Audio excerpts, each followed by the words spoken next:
अगर सही में कांग्रेस के लोगों ने गलती की है तो अब तो बजाबता उस पर सरकार ने कानून बना दिया है। अगर आप अपमान कीजिएगा तो आप पर केस हो जाएगा।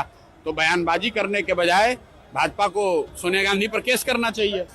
मनोज तिवारी से हमको सर्टिफिकेट लेने की जरूरत नहीं है। मनोज तिवारी को मैं फिर से यही कहूंगा कि आप वस्तुतः गाना गाने वाले व्यक्ति हैं, गाना गाइए। भाजपा के सहयोग से अगर आप एमपी हैं तो जिस क्षेत्र में एमपी हैं वहां पर जाकर काम कीजिए। बिहार में आकर फालतू का राजनीति करने की कोशिश मत कीजिए। भाई ऐसा है, बीजेपी कह रही है, बीजेपी अपने आप को दुनिया की सबसे बड़ी पार्टी कहती है और कांग्रेस इस देश की सबसे पुरानी पार्टी है। तो बीजेपी ने इल्जाम लगाया है, कांग्रेस उसका जवाब देने में सक्षम है। हम लोग को उसमें क्या बोलना है?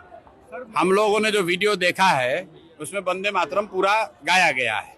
अब बीच में कौन रोक रहा था नहीं रोक रहा था वो तो सरकार को ही जानकारी होगी, उनको पता करना चाहिए। अगर सही में कांग्रेस के लोगों ने गलती की है तो अब तो बजाबता उस पर सरकार ने कानून बना दिया है। अगर आप अपमान कीजिएगा तो आप पर केस हो जाएगा। तो बयानबाजी करने के बजाय भाजपा को सोनिया गांधी पर केस करना चाहिए। कल मधुबनी गए थे सर, रोशन आनंद के परिवारजनों से अपने 10 दिनों का। रोशन आनंद जो मधुबनी में, रोशन यादव वहाँ बिलाट गांव के अरेर थाना का एक लड़का है जिसको 27 मई को पुलिस ने अपेरेंटली गलत तरीके से अरेस्ट कर लिया था और थाने में उसको टॉर्चर किया गया। और बाद में 4 दिन के बाद जब लोगों को पता चला तो फिर उसको छोड़ा गया, फिर पुनः गिरफ्तार किया गया और अभी कारा में उसकी मृत्यु हुई है। उसको लेकर हम लोग परिवार वालों से मिले हैं।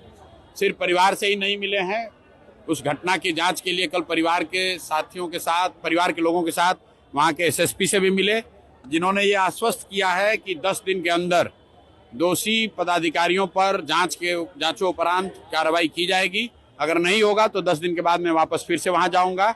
और जो उसका दूसरा पहलू है, कारा में जो उस लड़के की मृत्यु हुई है, पोस्टमार्टम रिपोर्ट आने के साथ ही हम लोग डीएम से, चीफ सेक्रेटरी से, सबसे मिलेंगे ताकि एनएचआरसी के गाइडलाइन के हिसाब से कारा में अगर किसी की मौत होती है तो जो सजा का प्रावधान है, जो अधिकारियों पे कार्रवाई होनी चाहिए, जो परिवार को कंपनसेशन मिलना चाहिए, उसको लेकर फॉलोअप किया जा सकता है। आपको अहंकारी बता रहे हैं, कह रहे कि हम संस्कारी। चलिए ठीक।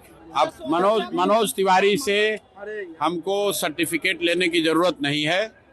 मनोज तिवारी को मैं फिर से यही कहूंगा कि आप वस्तुतः गाना गाने वाले व्यक्ति हैं, गाना गाइए। भाजपा के सहयोग से अगर आप एमपी हैं तो जिस क्षेत्र में एमपी हैं वहां पर जाकर काम कीजिए। बिहार में आकर फालतू का राजनीति करने की कोशिश मत कीजिए। बिहार के लोगों ने आपको न स्वीकार किया है न आगे कभी करेंगे। गिरिराज सिंह आपको क्या एस्ट्रोलॉजर है क्या, जो हमें समझाएंगे? अभी जाएंगे गिरिराज सिंह जी पर भी जो हमने कहना था कह दिया। अब गिरिराज सिंह जी अगर कुछ कहेंगे तो उसका जवाब दिया जाएगा। अब मेरी जानकारी में है कुछ वहाँ पर पीएचडी के छात्र हैं जो बहुत दिनों से आमरण अनशन पर हैं और कुछ दूसरे अभ्यर्थी भी बैठे हुए हैं, हमारी जानकारी में है। अभी मैं गया नहीं हूँ, जरूरत होगी तो जाएंगे। डस्टबिन घोटाले की हमको बहुत जानकारी नहीं है। जो वीडियो पर मीडिया के माध्यम से हम लोग देख रहे हैं जिसमें ये बताया जा रहा है कि साधारण सा दिखने वाला 500 या 1000 रुपए का डस्टबिन अपेरेंटली 15,000 रुपए में खरीदा गया है। मेरे पास उस विषय से संबंधित कोई पुख्ता जानकारी नहीं है। मीडिया के माध्यम से जो बात बताई जा रही है हम लोग उसको देख रहे हैं। जब पूरी बात हमारी संज्ञान में आएगी, अगर हमको उसमें कुछ कहने की जरूरत होगी तो कहेंगे। कल शपथ लेने जा रहे हैं सर, कल शपथ लेने जा रहे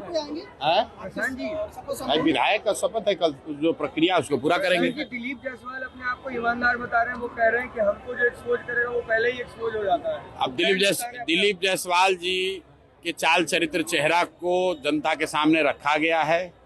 दिलीप जायसवाल जी को भी मालूम है, बिहार की जनता को भी मालूम है, उससे आगे उस पर कुछ कहने की अभी जरूरत नहीं।